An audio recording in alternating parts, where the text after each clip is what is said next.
This is one of the most custom-made servers in all of Minecraft. If you're looking for loads of custom content, then this is definitely the place that you should go. This is the server review series where we rate servers based on 5 key elements: gameplay quality, community and moderation, performance, visual design, and replayability. But before we jump in, let's hear a little bit more about Origin Realms. Overall, the server really does add a creative spin. Think of Minecraft that's had a bit of a makeover. Same familiar blocks, but it's just now put on a tuxedo and it's ready to impress and just buy a high-end cocktail at a bar. The server is entirely custom, so you won't find any of the features anywhere else. There's a lot of really nice custom blocks, and I'll get onto how impressive some of those are later on in the review. But before we continue with the rest of the review, make sure you like and subscribe. It's an easy way to support the channel, and I promise you it is less painful than mining obsidian with a wooden pickaxe. Even if this server isn't for you, I've already covered a bunch of servers and will continue to cover more, so there could be a server out there that I haven't covered yet that might be right up your alley, and it could just be one click away. But anyway, let's get into the rest of the review. So let's get onto the gameplay, because there isn't really much of a guide. Like, genuinely, the tutorial basically gave me a sword and a couple of items and said good luck. I have quite literally had better instructions from IKEA Furniture. I feel like adding some quests could have been a good way to really keep me interested and to extend the tutorial. For example, I've done this and I don't know how I get gems, which is the currency. I don't know what I do with them. I don't really know anything. It's completely up to you to go and find that out. And to me, I feel like just a little bit of a quest line to go, hey, here's this person, or hey, here's this person,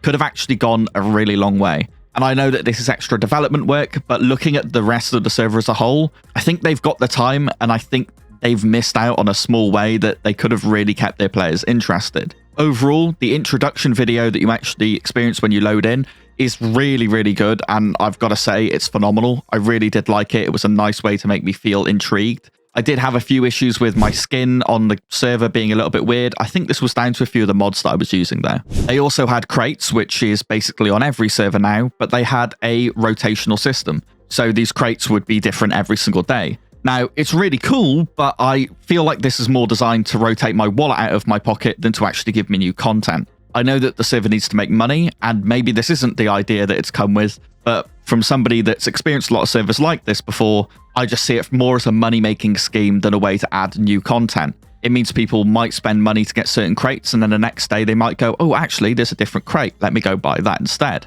Overall, though, the server is really cool. Just with the amount of custom content they've added, it made the server feel like modded, which is awesome, but if you're a little bit like me, I forget how to play vanilla Minecraft sometimes, and YouTube is my best friend for every single farm I build. So not really having a guide is a bit of a detriment in my eyes, because there wasn't really a place I could go to speak to somebody and say, look, how do I do this? Or what is this item used for? Or what can I do here? There were quality ratings on items. I don't know how to improve the quality. There might have been a guide online and on their website, but you shouldn't have to push all of your players to the website to find out everything that you need to do. There should be some form of guide when you load in for the people that may only have one monitor, or for younger children that might be playing the server. You can't expect them to go onto a website and read an entire document to learn how to play. Overall, though, with the amount of different content that there is, I do have to say that it is really interesting. The server lacks in a guide. To me, you can't add this much content and not really provide any way in-game to teach the person how to do it. That's why there's so many mod packs now that come with a quest system. But because of that, I'm going to give the gameplay quality a 7 out of 10. Genuinely, just the guide itself is kind of what's knocked it down here, because I couldn't actually go and experience half the things because I didn't know how to do it. Apart from that, I do think the gameplay quality is really good, and if you guys did spend the time to learn this stuff, I think it would be one of your favorite servers to play. Okay, so let's get into the community and moderation side.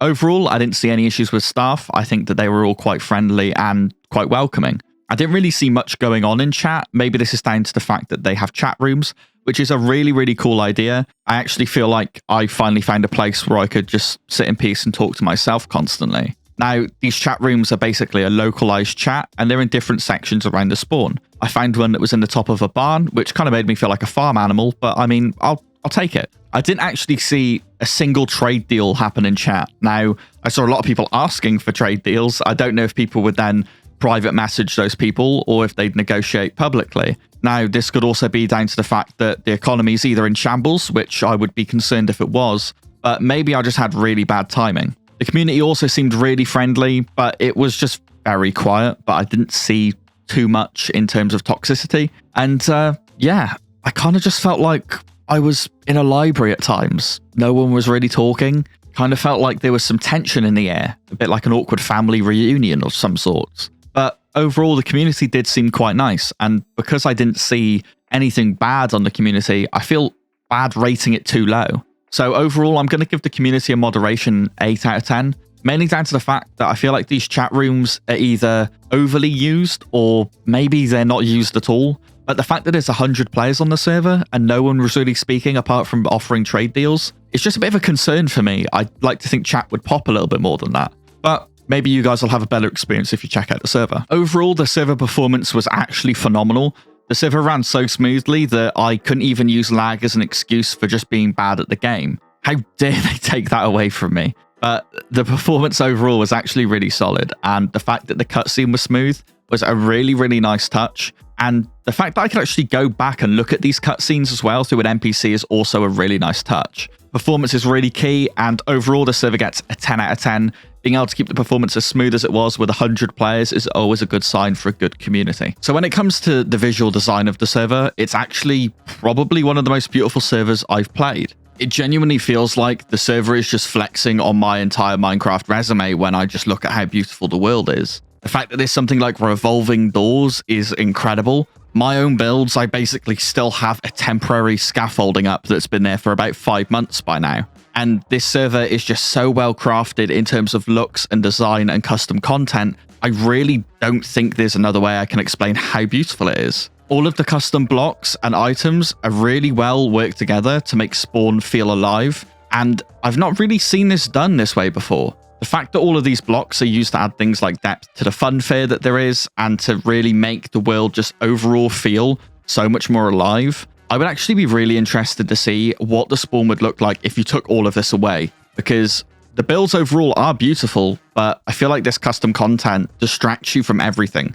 And it's just so nice to look at that I felt like I was just walking through some magical wonderland for the 10-15 minutes that I was walking around Spawn. But for that, I've got to give visual design a 10 out of 10. It's genuinely one of the most beautiful servers I've played. And I definitely recommend you coming in just to even check out the revolving door, because that blew my mind and I've not seen anything like that. So for me, it's definitely a 10 out of 10 on the visual design. So the replayability of the server really does depend on your imagination. It feels like a overall quite generic survival experience. Now, I know that this kind of goes against what I said before with it feeling like modded, but at the end of the day, there's nothing that really throws the server into a completely different aspect of replayability. Now, to be honest, the custom content is really nice, and it really does make it feel like Minecraft has kind of been reinvented on the server.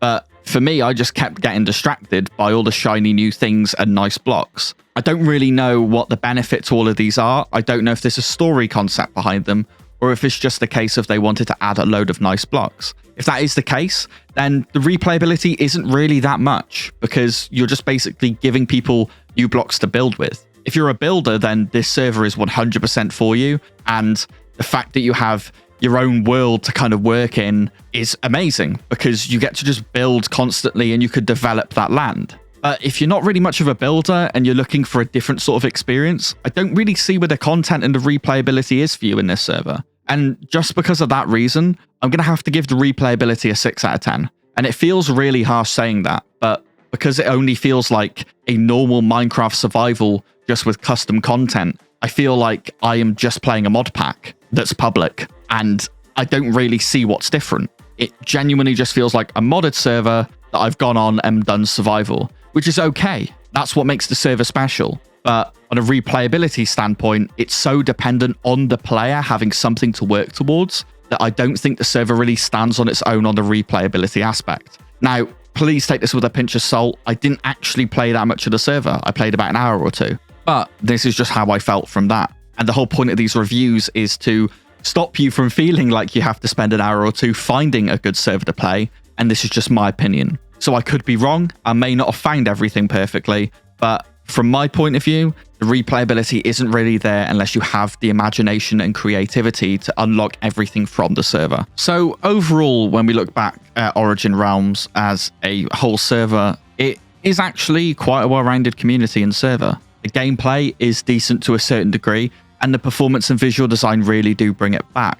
But as I hammered home on the replayability standpoint, it really does depend on your own creativity and the player themselves. Now, because of that, if we add up all the scores, we've actually gotten an 8.2 out of 10, and I do think that fairly represents the server. The server itself has a lot of potential, but the fact that the server doesn't really give you as the player enough content to motivate you to continue playing, it is purely down to the fact of, can you find something to do? Is there enough that appeals to you for you to want to keep playing on the server? And to some people, that might be a no. To some people, it might be a yes. For me, I always used to love the tiny servers back in the day and making money and doing jobs and all of that generic, boring stuff. I'm quite nostalgic. So this wasn't really something for me. As much as I do like the visual design and how it looks, that wouldn't really weigh up for the fact that after about 5 hours, I wouldn't know what to do. If I just have my own private world and I'm just building, then I'm going to get bored. I can do that on single player. So it's not really for me. And yeah, but overall, an 8.2 out of 10, I think is a fair representation of the server. But anyway, thank you guys so much for watching. Whether you wanted to check out a review on Origin Realms, or if you just wanted to see if I make a fool out of myself while trying to review a server, then either way, I appreciate you. If you guys have enjoyed it, make sure you drop a like and subscribe. As I said before, it does support the channel. And yeah, if you guys do find another server that you'd like me to review, drop it down below. I do try to look at all of the servers as much as possible.